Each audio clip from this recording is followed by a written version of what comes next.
Hello friends, welcome to Infosmart YouTube channel जोंटी आपको समस्त प्रकार जॉब रिलेटेड इनफॉरमेशन मिलता है एवं आज इन्फोस्मार्ट चैनल रे स्टडी कंटेंट मध्य आपको प्रोवाइड कराई दिया जहाँकि समस्त प्रकार कॉम्पिटिटिव एग्जाम पाई अधिक हेल्पफुल हो पाइबो। सो न्यू व्यूअर शीघ्र चैनल को सब्सक्राइब करंतु एवं नोटिफिकेशन बेल को ऑल रे क्लिक करनियंतु जहाँद्वारा आगामी वीडियो गुड़िकर नोटिफिकेशन टाइम टू टाइम आपण पाई परिबे। तेज चलते देखी ना आज भिडटी जो बायोलोजी किसी इंपोर्टाट क्वेश्चंस रही बेसिकली यह आग को आसुवा लाइफ स्टॉक इंस्पेक्टर एग्जाम सब पिला हेल्प कर निज निजर प्रिपरेशन लेवल को टेस्ट करें। So without further do let's moving on to the questions directly कौन कौन क्वेश्चंस रोचे चलते देखी ना आज सेसन टी। तो बायोलोजी विटामिन्स टॉपिक मुझे चूज कर विटामिन्स रो किसी इंपोर्टेंट क्वेश्चन रेडी रोचे। Vitamin was invented by Sir F.G. Hopkins and the term vitamin coined by C. Funk। एटा समस्ते जानिथिबे विटामिन जो इन्वेंट करथिले सर एफ.जी. हॉपकिंस एवं विटामिन टर्मटा बा विटामिन वार्डटा जे देथिले से होचंती C Funk. So starting with question number 1 different types of vitamins are को टाइप रो विटामिन एटारे रहउची and your options are fat soluble, water soluble, both A and B, none of the above। So it a right answer is both A and B। Option number C is right।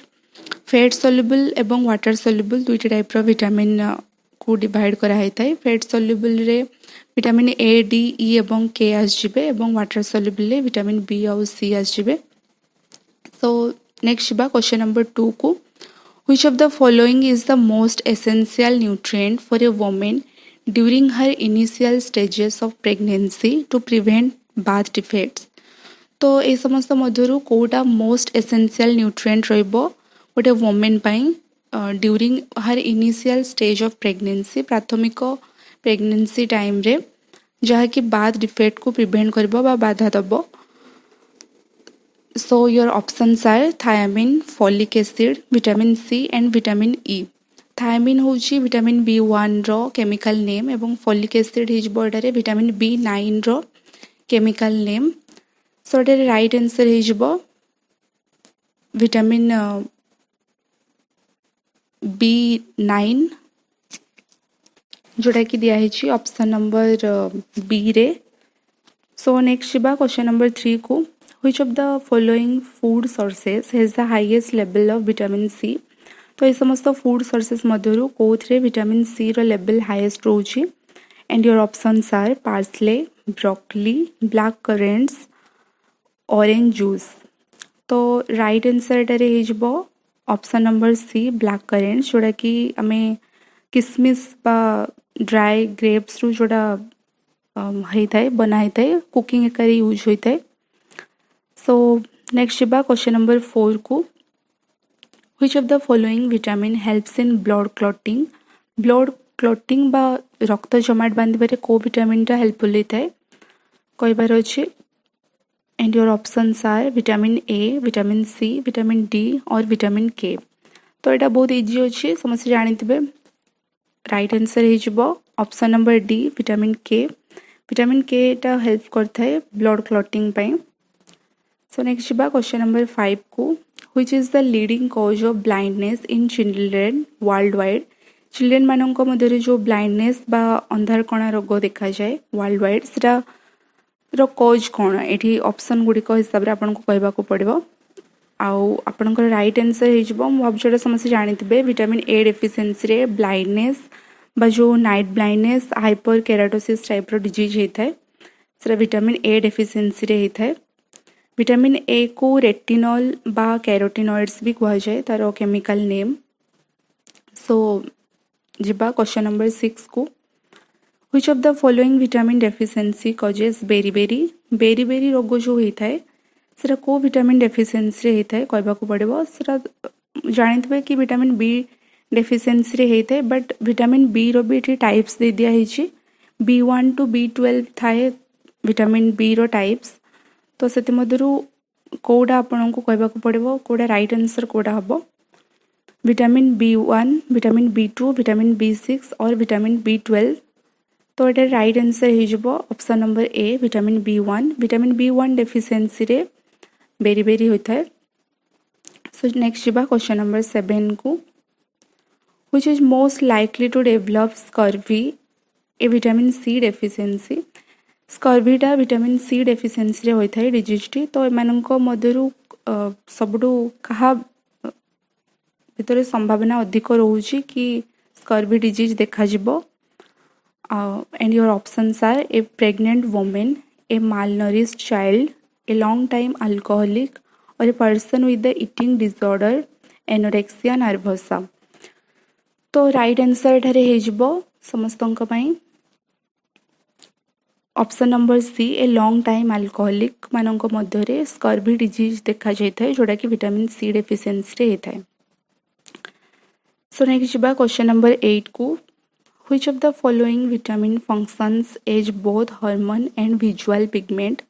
को vitamin A समस्त मध्यरु hormone एवं visual pigment हिसाब रे function करे। And your options are thiamine, retinal, riboflavin, folic acid. तो ये सब केमिकल नेम दे दिया विटामिन गुड़िकर। थायमिन हूँ vitamin B1, retinal vitamin A, riboflavin vitamin B2 एवं फॉलिक एसिड हो विटामिन B9। सो राइट आंसर एठारे हो जोड़ा कि हार्मोन एंड विजुअल पिगमेंट पाई हेल्प करथाय बा फंक्शन करथाय। सो राइट आंसर एठारे हो ऑप्शन नंबर बी रेटिनल जोड़ा कि विटामिन ए कहूँ आम। नेक्स्ट जा क्वेश्चन नंबर 9 को which of the following nutrient deficiency causes megaloblastic anaemia. Megaloblastic anaemia को न्यूट्रिएंट बा विटामिन डेफिशिएंसी रे होता है आपन को कहबा को अछि।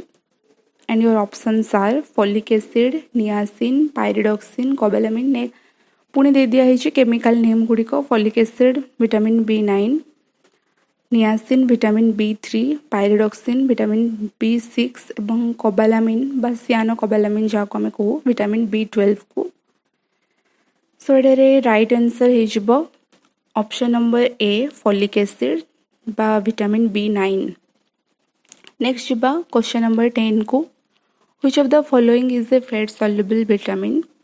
फैट सॉल्युबल विटामिन मो पूर्वर कही कि विटामिन B, C को छाड़देले बाकी समस्ते फैट सॉल्युबल जिबे विटामिन B एवं C वाटर सॉल्युबल। सो ये देखा जाउची कि विटामिन के रही। तो राइट आंसर हो ऑप्शन नंबर डी विटामिन के।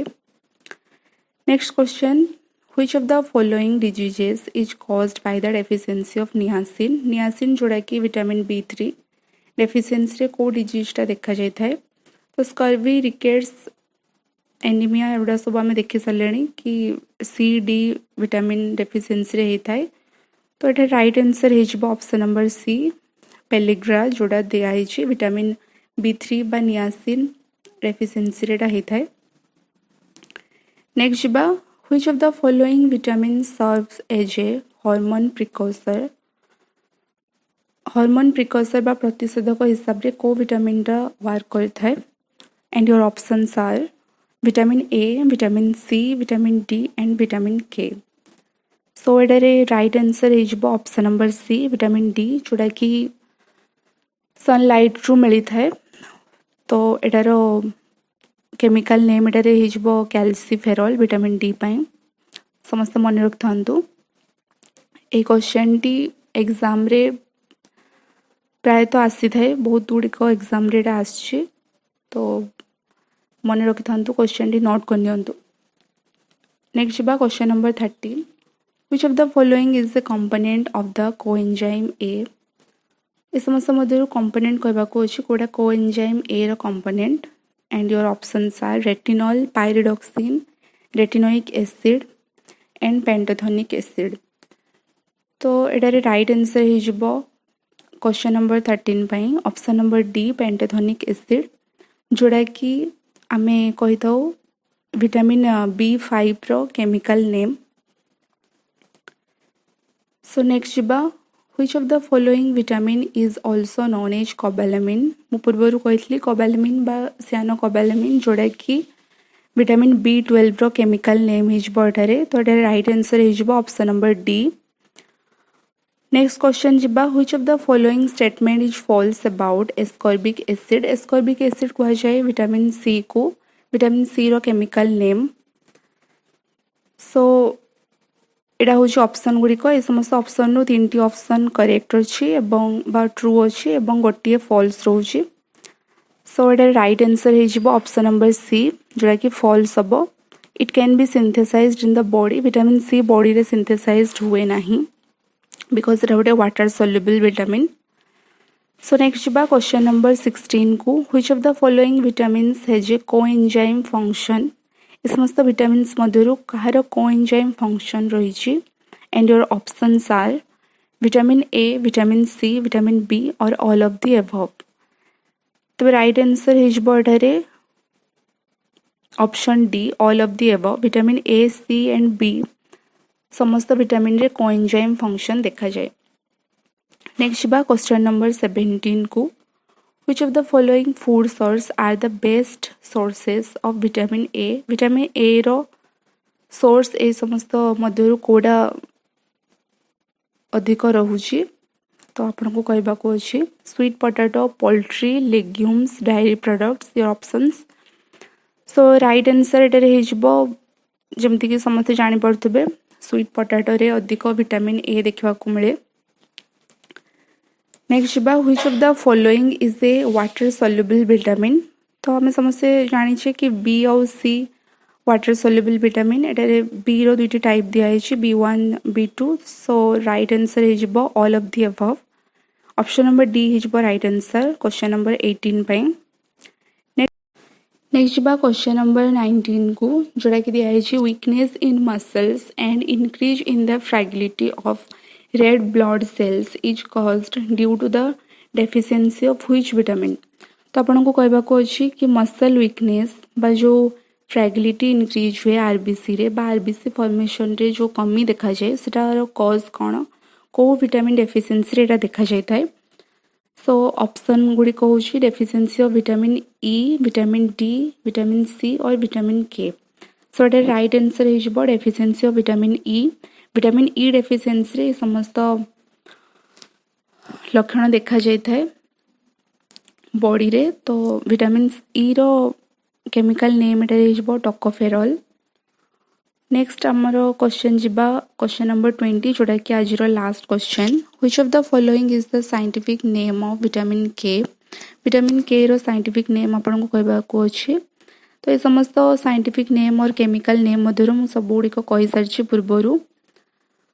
तबे option number B हिजबो फाइटोनेडियन हिजबो vitamin K रो साइंटिफिक नेम। याको फाइलोक्विनोन भी कहा जाय थाए। तो दुईटा को आपण मन रखथांतु एग्जाम रो ऑप्शन हिसाब रे आपण लिखि परिबे कोडा आंसर आपणकर जहाँ भी थिबो। सो फ्रेंड्स एटा थिला आजरो सेशन टी किछि इंपोर्टेंट क्वेश्चन को नहीं कि विटामिन्स उपरे। जदि आपन को वीडियो टी भल लागुछि तबे लाइक करंतु एवं पार्ट 2 जदि आपन चाहउछंती ए टॉपिक उपरे अन्य किछि अधिक इंपोर्टेंट क्वेश्चन को नहीं कि तबे कमेंट सेक्शन में लिखि देबे। तबे आउ भी जो टॉपिक उपरे आपनकर questions necessary for upcoming exams आपण कमेंट सेक्शन में जणाई परिबे। इन्फोस्मार्ट रो टेलीग्राम चैनल रे आपन को पीडीएफ टी मिली जिवो। टेलीग्राम चैनल रो लिंक वीडियो रो डिस्क्रिप्शन में रही। वीडियो को शेयर कर दियंतु एवं चैनल को सब्सक्राइब कर दियंतु। Thank you for watching.